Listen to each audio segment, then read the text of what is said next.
Gentle, White Wolf, Volume 7. Written by K. Matthew. Narrated by Hunter Millbrook. Gentle. "It's my turn with you today," Samuel told Richard as if he didn't already know. The thin boy with big brown eyes and russet-colored shaggy hair looked ever enthusiastic. Richard couldn't help but smile at his energy. He was thankful for a day with Samuel, almost certain that it wouldn't be as boring as hanging out with any of the other men. None of them seemed too eager for conversation.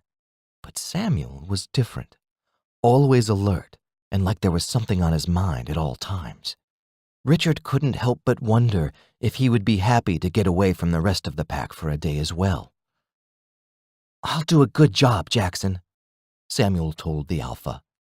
It wasn't like his job entailed much. Simply clean up the den and make sure Richard didn't escape. Babysitting Richard was probably a lot less labor-intensive than going out hunting and foraging with the rest of the pack. Samuel didn't look like much of a hunter. His skinniness probably made him fast, but he was too jittery to sit still for long. No, he was more likely a gatherer. Richard could picture him flitting from bush to bush for berries or digging through the dirt for mushrooms, ever proud of whatever bounty he could bring in for the group. "Just make sure you don't unchain him," Jackson replied, his voice stern and dominating, as if the words were meant to drill into the core of the Omega Wolf. Richard had thought he might be released soon. After the last mating, when he displayed no resistance, Richard figured it should be obvious to Jackson that he wasn't going to try to escape. The wolf virus had just about conquered him. After tonight, any doubts of Richard wanting to become a wolf would be erased. He stood back with Samuel and watched the rest of the men set out into the forest. Richard longed to join them, wondering if they did anything else besides hunting and fishing and foraging. Before, it seemed like nothing but hard work, but lately he had regarded it as more of a charmed life. "Looks like it's just you and me today, pup," Richard yawned, as he watched Samuel gather the dirty dishes together to take them to the river. They weren't too far apart in age. Richard imagined he was only a year or two older, but still Samuel looked much younger than him. It was probably his small frame and baby face. "Are you excited about tonight?" Richard asked. "Oh, yes, very much so." Samuel's large brown eyes shot up to meet his. "I've never been on top before."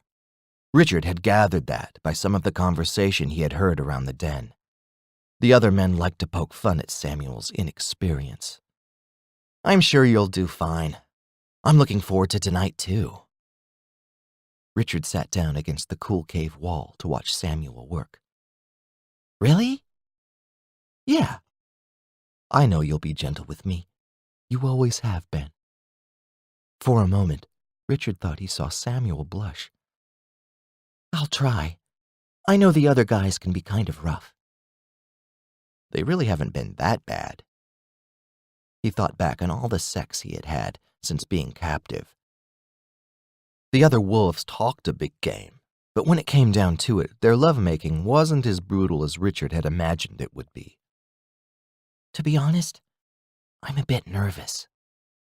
Samuel averted his eyes, letting strands of hair fall on his face to hide them further. "I've never even been inside a woman, so I don't really know what I'm doing. Jackson said I was born to bottom, and I like bottoming a lot.